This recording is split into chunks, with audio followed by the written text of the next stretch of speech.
My husband ditched me right in the middle of the airport just so he could make it to his ex-girlfriend's birthday party. And guess what? The ending he got wasn't cake or fireworks, it was a financial shock that made his credit cards scream. You won't believe how things turned around after that. And that was just the warm-up. The real story began when I opened the wallet he had dropped. If you've ever worked in PR, you know the art of reading the room faster than reading a menu. At 6 a.m., standing at the São Paulo departure gate, my room was a drafty hallway with rolling suitcases zipping by, and the man I called my husband standing so silently that I could hear my own heartbeat doing a monologue. I always told clients that every message carries a scent. In that moment, ours smelled like something between disinfectant and an expired promise. Our 2-week South America trip felt like it had stitched back together the seams that were barely holding on. In Rio, he held me as fireworks lit up the water. In Cusco, we climbed stone steps so slowly I had to laugh. If marriage is a hill, we're still stuck in the out-of-breath part. I thought that little joke would blow away with the wind. Turns out it was a prophecy. The boarding gate called our flight back to New York. I tugged on his sleeve. Let's go. Victor nodded with a faint smile, the kind that said, I want to go home. But the PR voice in my head translated it as, I want to go home, unless a better story shows up. And right then, his phone buzzed. He glanced at the screen. His face froze. I'd seen that reaction before at crisis press conferences, the look of someone who'd just read a headline that could burn down a brand. Who's that? I asked, trying to keep my voice as casual as if I were asking about the weather. He cleared his throat. An old acquaintance. The phrase old acquaintance sounded like a first summer sea candle. Pretty, but masking something underneath. He turned the screen toward me. The sender's name lit up clearly, Sienna Moore. That name hadn't been a secret in my house for a long time. Anyone who's ever loved someone who once loved someone else more than you will know the story. I used to tell myself, the past is a museum, not an amusement park. But in that moment, the past switched on the arcade machines. She's in the ER in London, Victor said softly, as if volume might shatter the air. She says she wants to see me before surgery. I heard those 2 words, wants to see, and suddenly, the message-framing professional in me couldn't find a single frame big enough. Has anyone here ever read those Reddit posts about the emergency X and thought they were just made-up drama for entertainment? I'd laughed my way through plenty of them. Well, turns out the universe has a real taste for dark humor. And what about me? I asked, not to compete, but to see exactly where the boundary of respect was. He rubbed the bridge of his nose. I can't just sit on a flight back to New York while she might not make it. Do you see the mismatch? An hour ago, he was debating whether to order another slice of cheesecake. Now he was standing there, speaking like some preacher about duty to the woman who once held his hand under the college oak tree. The boarding gate called the next group. People rolled their suitcases past us like we were a blurred photograph. I gripped the strap of my bag, trying to summon words sharper than the ones I use every day to diffuse crises for other people. But when the story hits your own home, words suddenly expire. I'll take another flight, Victor said. You just go home first. Text me when you get there, I'll sort things out and come later. It sounded like instructions for a microphone. Switch on, speak, switch off. I looked at him. Not at the man standing in front of me, but at the years neatly shelved behind him. The nights I sat in the hospital parking lot waiting for his overtime shift to end, the holidays when he said, no fuss, let's just stay in. I thought of what people on this channel always remind me. Men don't leave because they don't have time. They leave because there's somewhere else they'd rather be. Do you believe a decision can make a sound? It's like the short, sharp rip of a suitcase zipper, then silence. Victor pulled his suitcase. I didn't take his hand. I only stepped half a pace aside, just enough to move out of the way of a man choosing another door. I once saw a scene in an indie film. A woman sat at a bus stop for what felt like forever, not crying, just watching ads roll by. Back then, I thought the director was being pretentious.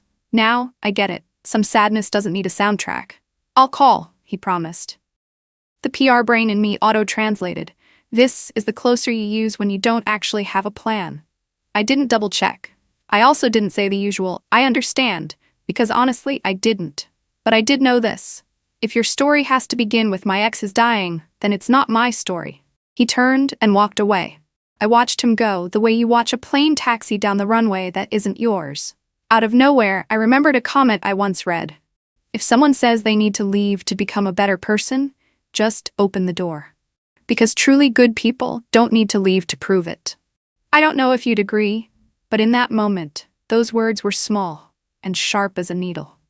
I sat down in the waiting area, my back slightly damp, not from sweat, but from the feeling that a whole room inside me had just been emptied out. I typed a short message to my best friend Zoe. That familiar scene just played out. Main character turned right, chasing the past. Zoe replied almost instantly, "Girl, breathe.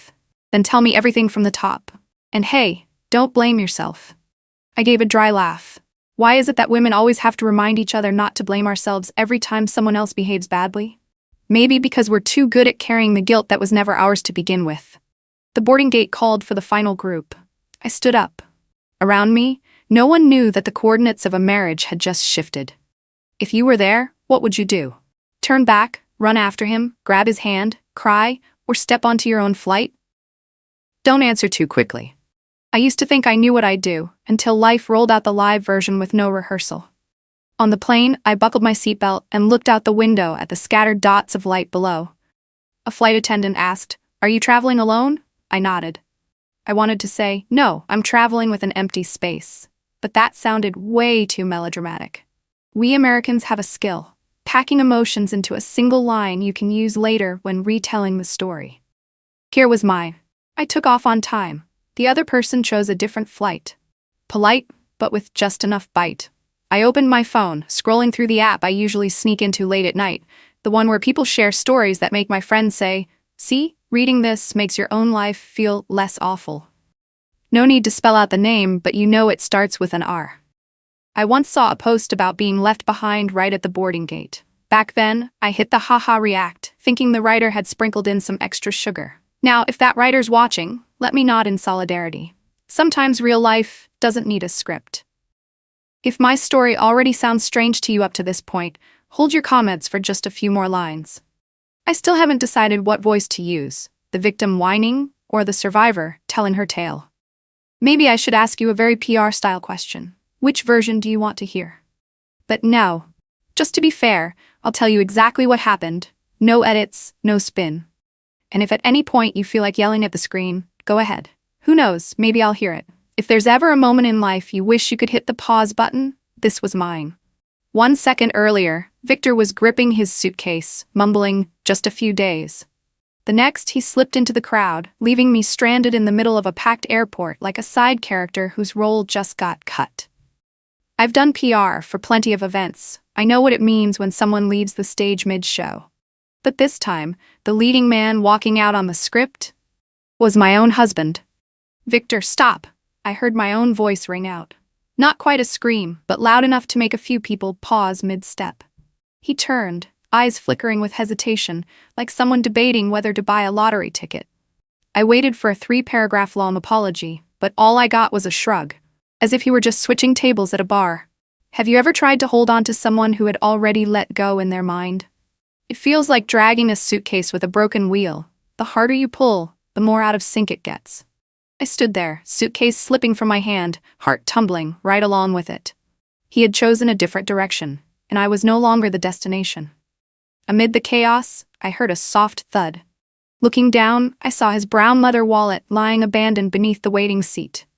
Classic fate with a flair for drama, he left me, but also left behind his entire identity and bank life. Passport, ID, that platinum Amex he loved flashing to his buddies, everything sat neatly in the palm of my hand. You might be thinking, wow, karma hit fast. But trust me, karma wasn't on my mind just then. What I thought was, this is the only thing still warm from his pocket. People kept boarding. I looked at the wallet, then at the spot where Victor had vanished, as if the airport were a stage and I was holding the key prop. Should I call after him? Pretend I didn't see it? Part of me wanted to toss the wallet at him, like throwing back a bad script. But another part, the one that had learned to survive on sharp words, whispered, "Keep it. This isn't just a wallet, this is an opportunity." On the flight back to New York, the seat beside me was empty, the tray table still spotless. A flight attendant asked, "Are you waiting for someone?" I gave a bitter smile. No, he went off to another party. If you'd been there, you probably would have laughed at how absurd it sounded. A man abandoning his wife mid-boarding because of a text from his ex. It reads like a bad Netflix script. And yet, it was playing out live in my life. I opened the wallet and took inventory. 6 bank cards, 1 passport, and oh my God, our wedding photo tucked into the card slot. I let out a strangled laugh, the kind you make when you find a wedding gift stuffed in the same drawer as unpaid utility bills. Who would have thought a picture promising happily ever after would end up in the wallet of the man who'd just abandoned you at the airport? To steady myself, I pulled out my phone and FaceTimed my cousin Zoe. The screen lit up with her sleepy face, hair a mess but eyes sharp like she was on legal watch duty. Don't tell me he just... Zoe stopped mid-sentence when she caught my expression. Oh my God, he really did that? I nodded, fighting back tears. Zoe, he left me right before boarding. He said he had to go to London for Sienna. Zoe's eyes widened. Sienna? That ex who's basically a villain out of some trashy show? Girl, who the hell is writing the script for you? I gave a bitter smile. Real life. My cousin clasped her hands together like she was praying to the gods of law. Okay, listen, you've got the wallet, right? Passport, credit cards, everything?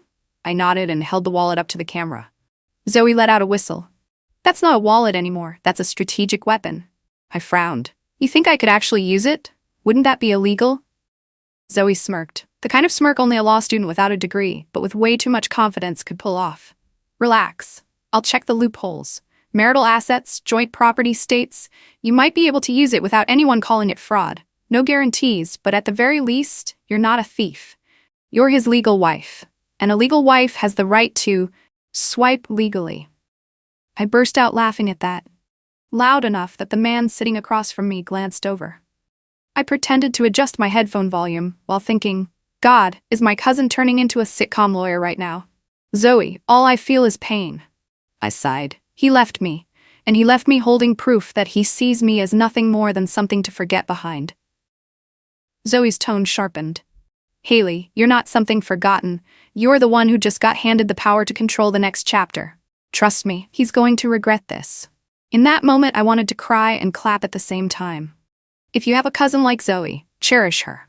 Friends might comfort you with a soft, stay strong, but a trainee lawyer cousin will say, you've got the cards, you've got the law, and you've got me. I leaned my head back against the seat as the plane shuddered into takeoff. The city beneath me shrank, and I realized a truth. Victor hadn't just left me. He'd handed me the key to unlock the revenge edition of my life. And if you're still listening at this point, answer honestly. If you had the wallet of the man who ditched you at the airport to run after his ex, what would you do first? Toss it in the trash? Mail it back? Or keep it to write the next chapter yourself? Some flights are so long you're forced to make peace with the thought, okay, I control nothing right now. São Paulo to New York was exactly that. I closed my phone, tucked Victor's wallet into my bag, and for the first time in hours managed to doze off for a few minutes. But the moment we landed, I powered up my phone, and there it was, waiting like a horror movie trailer. Made it to London, at the hospital with Sienna, she's in surgery. Love you. When I read the words love you, I almost laughed out loud. What kind of love puts his wife on a plane home, then before she even clears customs, sends it from a hospital across the ocean? If that's love, then I guess I'm married to a food delivery service. Order here, deliver somewhere else.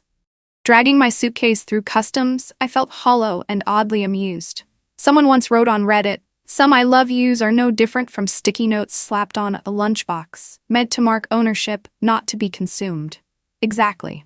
Victor was basically a talking sticky note. When I got back to our Brooklyn apartment, there was a thin layer of dust on the kitchen counter, and the plants looked dull, like the whole place was tired of being neglected. I collapsed onto the sofa, pulled out Victor's wallet, and flipped it open again, just to make sure I wasn't dreaming. Right then, my phone buzzed. FaceTime from Zoe. My cousin skipped the greeting. Haley, are you sitting down? I've got news that'll save you from needing another glass of wine. I squinted. Zoe, I haven't even had wine yet, don't scare me. She pulled up screen share and flicked through a few photos. Sienna. Silver sequin dress, champagne glass in hand, standing on the deck of a luxury yacht with neon lights blaring behind her. Happy 32nd, Sienna. My jaw dropped. Wait, is that supposed to be the hospital? Zoe snorted. Yep, a hospital with its own DJ, bartender, and a breezy view of the Thames. I pressed my palm to my forehead, equal parts furious and hysterical. He said she was going into surgery. The operating room must have been a VIP cabin, Zoe deadpanned. Haley, she's not in any hospital. This is a yacht party. I even checked the live stream, there's a hashtag and everything. Sienna turns 32. I slumped back on the sofa, letting out a hollow laugh. If the neighbors heard me, they'd probably think I was binge-watching a sitcom. But no, this was real-life sitcom, and I'd just been cast as the gullible character getting played. Zoe, are you sure? Maybe. Maybe it's like a celebration after a successful surgery? I half joked, half hoped. Girl, no doctor discharges a patient fresh out of surgery into a cutout dress to dance on a yacht deck. Trust me. I bit my lip and glanced at the wallet. By then, the sting of being abandoned hadn't even cooled before a deeper chill crept in. This wasn't just betrayal, it was an elaborate con. And that's not all. Zoe pulled up a bank statement. Remember the joint card you two share? I dug into the online account. Look at these withdrawals. I shot upright. The screen was full of suspicious charges. Payments for yacht rentals, imported flower orders, a London event planning company. All dated, weeks before our South America trip. A bitter laugh slipped out. So when he told me we should save for the future, what he meant was he was funding the future of Sienna. Zoe shrugged. Call it what it is. You just discovered your husband is the venture capitalist behind Ex-Girlfriend Incorporated. I buried my head in my hands. If this were a movie, I'd be in a tight close-up, golden light catching the tears in my eyes. But because real life doesn't hire directors, it was just me, a flickering ceiling bulb, and a worn-out sofa. Part of me wanted to cry, but another part, the seasoned PR professional in me, saw the whole thing as a flawless crisis communications case study. Victor, the so-called model lawyer, secretly funding his ex's yacht party, ditching his wife at the airport to chase a fake medical emergency. The headline alone could have gone viral. Zoe, I feel like I'm living inside a Reddit post that would hit the top page just because the drama is too good.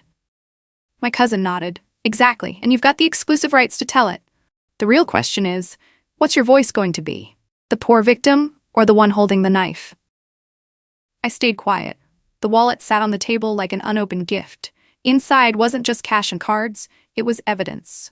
Proof that he chose to secretly bankroll someone else instead of protecting the home we built. I sighed, smirk tugging at one corner of my mouth. Zoe, I think I just realized something. Some cheaters don't just cost you your heart, they cost money too. And the irony? That money is sitting right where I can reach it. Zoe burst out laughing. Yes, that's the spirit. Angry but witty. Don't waste your tears. Let his credit card statements do the wasting for him. I slumped back onto the sofa, eyes fixed on the ceiling. If you're still listening at this point, you're probably wanting to yell, "Girl, wake up!" or "Don't let him off easy." Trust me, I was yelling the exact same things in my head. And just like that, from an abandoned wife, I suddenly understood. I was holding both the secret and the weapon. This betrayal didn't just hurt, it handed me the director's chair for the next episode. When you discover your husband secretly drained your joint account to fund a yacht party for his ex, you've got two choices. 1, cry like a tissue commercial. Or 2, open your laptop, fire up Zoom with your law student cousin, and start plotting revenge. I went with option 2. Zoe sat on the other side of the screen, hair in a messy bun, face lit up like she was prepping for the trial of her dreams. Okay, I've heard enough. Here's the brainstorm. Revenge edition. I smirked. Lay it on me, counselor. We've got a weapon, 1 wallet, 6 credit cards, and a whole lot of fury still unburned. Perfect combo, Zoe nodded. First, we hit him where he's proudest, his image. I prop my chin on my hand. The man lives to show off. What's sweeter than having the very card he brags about come back to bite him? The plan came together quickly. Act 1, Revenge by Candlelight. I went straight to a luxury candle website and ordered the Ocean Breeze set. Ironic, since Sienna was busy partying on a yacht. Total damage, nearly $3,000. Shipped directly to Sienna's apartment with the note, "For the brightest light in Victor's life." Zoe nearly fell out of her chair laughing. I want to see her face when she opens boxes of candles by the thousands, turning her place into a Yankee Candle warehouse. Act 2, The Divorce DJ. I booked an entire lineup of big-name DJs in New York. Contract clearly labeled, private celebration, congrats on the divorce, Victor. Then I sent fake invites to his list of colleagues and clients. Zoe gasped. Oh my god, corporate drama. Imagine his boss opening an invite, Victor's divorce party, free drinks. Act 3, The Anti-Cheating Donation. This one was the sweetest. I donated thousands of dollars to organizations fighting infidelity under the donor name Victor and Sienna, standing against adultery. I almost choked on my tea as I typed it out. Zoe, this is peak irony. He's fighting adultery by committing adultery. My cousin slammed the desk. Yes, this is the triple axle of revenge. Everything was rolling smoothly until I stumbled on another little gem. Tucked in Victor's wallet was a scrap of paper with scribbled numbers. I smirked. What's this? Heaven's back door? Zoe's eyes bulged. That's his company email password. I swear, who the hell keeps their login in their wallet? This is fate, Haley. I hesitated. Wouldn't poking around his email be illegal? Zoe waved a hand. We're not hacking, we're browsing, and maybe leaking a few harmless files. Just enough to plant doubt, not enough to land you in jail. With Zoe's enthusiastic coaching, I logged into Victor's company email. The inbox was full of the usual suspects. Internal notes, meeting docs, dry memos. I cherry-picked a few harmless files and accidentally forwarded them to a handful of his key colleagues. The content was boring enough to stay legal but just suspicious enough to spark whispers. How did these confidential docs leak out? When I hit send, adrenaline shot through me like I'd just stepped off a roller coaster. Zoe, I've never felt this powerful. My cousin burst out laughing. See? From victim to director. I'm calling this your new season premiere. Within 48 hours, the fallout started sprouting. Victor's texts came in rapid fire, tone shifting from love you to WTF is happening. One message, Haley, did you order candles? Sienna's whole building smells like lavender. I smirked and left it on read. Another, who booked the DJ? My boss just got the invite. I'm getting grilled here. I sipped my wine, savoring the sweetness. Zoe called, laughing so hard she could barely breathe. Breaking news, one of his coworkers just posted a status. Congrats on the divorce, Victor, with firework emojis. The drama's blowing up on LinkedIn. I collapsed onto the sofa. LinkedIn turned into a stage now? Yep. Welcome to 2025, sis. The final punch, the company email. Through Zoe's grapevine, I heard Victor's boss had pulled him into the office, demanding to know why internal files were being forwarded around. Meanwhile, coworkers whispered, what's going on with Victor? And why is he suddenly donating to anti-cheating orgs? And Sienna? According to Zoe's updates, she posted a salty story. Someone's trolling me. Grow up. And right underneath, the comments exploded. Wait, Victor's wife? I laughed so hard I cried. Who says revenge can't be comedy? The twist was crystal clear now. I wasn't just hitting Victor's wallet, I was shredding his reputation. His coworkers were suspicious, his boss was grilling him, and his so-called legendary ex suddenly found herself publicly tied to him in an anti-adultery campaign. I leaned back, thinking, if someone wrote a Reddit post titled, "My husband funded his ex's yacht party and got burned by candles, DJs, and donations," would you click? I bet the upvotes would fly off the charts. The funniest part? After all the DJs, candles, and donations, the very first thing Victor did wasn't apologize. He called me from London, voice snarling like a lion that just lost its territory. Haley, what did you do? My cards are frozen. My coworkers are laughing at me. Do you even realize how serious this is? I swirled my wine glass, smirking like I was watching my own private comedy show. Oh, really? Maybe you should ask your yacht girl to cover it. I hear she throws quite the parties. Surely the main sponsor can handle the bill, right? On the other end, silence, a long one. I pictured his face pale under the imaginary hospital lights in London. Right then, Zoe texted me. Breaking news. The bank confirmed Victor is the financial guarantor for the yacht. I laughed so hard I nearly choked. Financial guarantor, such a fancy phrase. But the real translation? Victor was Sienna's personal ATM on legs. Zoe called right after, laughing so hard she could barely breathe as she read aloud. Haley, did you know? That yacht wasn't rented by the hour. It was booked for the whole week.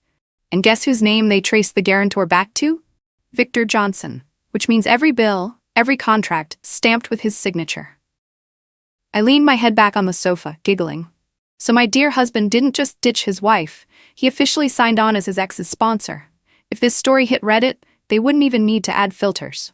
The final twist came faster than I expected. That very night, Sienna posted a story with a short caption. Some people just can't handle the spotlight. Moving on, I glanced at Zoe, raising an eyebrow. Wait, did she just dump Victor? Zoe nodded with absolute certainty. Yes, ma'am. He just lost his wife, his money, his reputation, and his ex. 4-in-1 combo. Limited edition. I almost wanted to light fireworks in my living room. In my head, I pictured the scene. Victor, clutching a half-empty glass of wine on the yacht deck, while Sienna leaned in to whisper, "You've been exposed. I don't need a sponsor anymore." And just like that, the credits rolled. If you've listened this far, you're probably feeling a little satisfied, right? Honestly, so am I. They say revenge is a dish best served cold. To me, revenge is an ice-cold cocktail with a sharp slice of lime. The more you sip, the clearer you get. After a few days of silence, Victor called again. This time his voice wasn't a growl, but a hoarse rasp. "Haley, I've lost everything. Are you really going to abandon me?" I stared into the camera, taking in his dark circles, his wrinkled shirt. I didn't cry. I didn't shake. I simply lifted up the wallet, the one he'd left behind at the airport that day. "Victor, sometimes revenge doesn't need knives or weapons. It only takes an airport, a wallet, and an ex toxic enough to blow up your world. And you handed me all three." His mouth fell open, then the call went dead. I sat still, listening to the silence drop like a curtain closing on stage. You see, loyalty isn't measured by who sheds tears in a make-believe hospital. It's measured by who chooses to sit beside you when the boarding call echoes, even if it's just a flight home. Victor chose the opposite. And for the first time in years, I chose myself. I poured another glass of wine, smiling to no one but me. End of season. And before I switched off the lights, I turned to you, the one listening to this story, and asked, if you were left behind at the airport, what would you choose? Cry it out like a melodrama, or turn it into the classiest revenge plan ever? Drop a comment because I want to hear how you'd direct the next chapter of your own story.